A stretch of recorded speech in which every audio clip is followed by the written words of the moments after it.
All right, so we're looking at something weird here in kind of a grid. You can pause to read this. This is for Voodoo Doughnut. I'm very happy to see that they now have their nutrition info out. I was under the impression that chain restaurants had to. The actual FDA ruling says, as of 2018, says they must have 20 or more locations before they're required.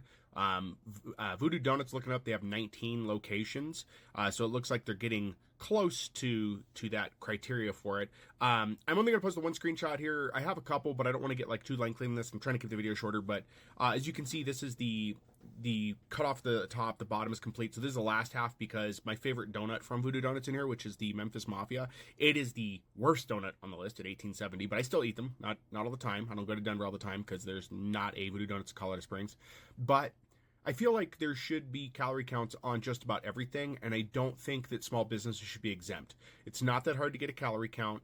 It's not that hard to do. You just need to know the ingredients you're using. I've calculated it for small businesses for myself so I can understand what's in there. Granted, I don't have a full jurisdictional ruling, and I do understand it costs, so I understand the cost portion.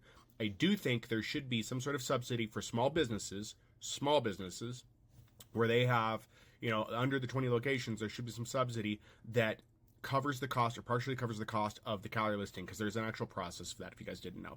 But here are some of the counts. I was surprised how low some of these were. It really did change my impression of Voodoo Doughnut. I knew the Memphis Mafia was bad. I understood that because there's the ingredients that are on there just make it bad. But for those that don't know, I went through a journey of losing around 52 pounds.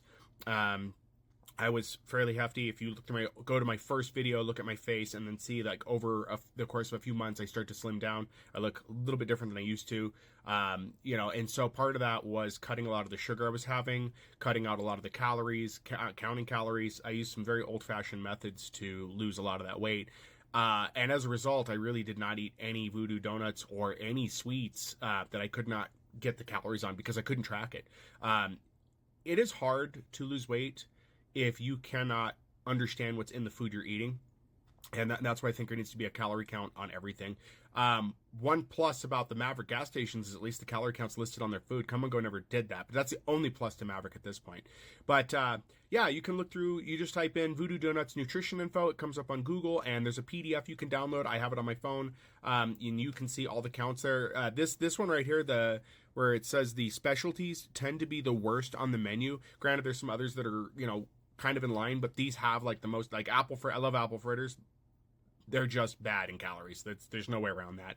But I do indulge in these. For example, when I have a Memphis Mafia now, I cut it into thirds is what I do. And then I, do that. Now, the last one I had, I did half and half, which is pretty high, but still, it's easier to manage when you can portion things out and indulge rather than just blindly having to go with, oh, it might be this. I think my estimation before was 2,000 is what I would say.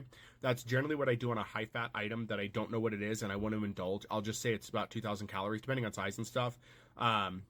That's not for everything, but it's a measurement I use. So if you're trying to lose weight and you still want to indulge, don't be afraid to indulge in stuff every once in a while. Just give it a higher calorie count and expect that it's going to have higher sugars if it's a sweet. And that way you can keep track of like, okay, it was Saturday, I had this donut. It was, I'm going to say 2,000 calories, because it allows you to shift a lot of your caloric intake around to understand where it's at.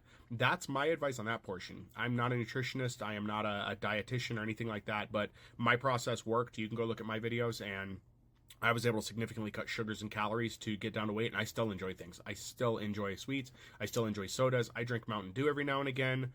A lot of that stuff I still get to enjoy, but it's in serving sizes rather than just wherever. So anyway, you guys got any questions, or if you're happy to see this, let me know, and let me know what you think in the comments. Do you see your favorite donut on here? If not, I'd be glad to leave a comment, reply to your comment if you want to know what your calorie count on your favorite donut is at Voodoo Doughnut.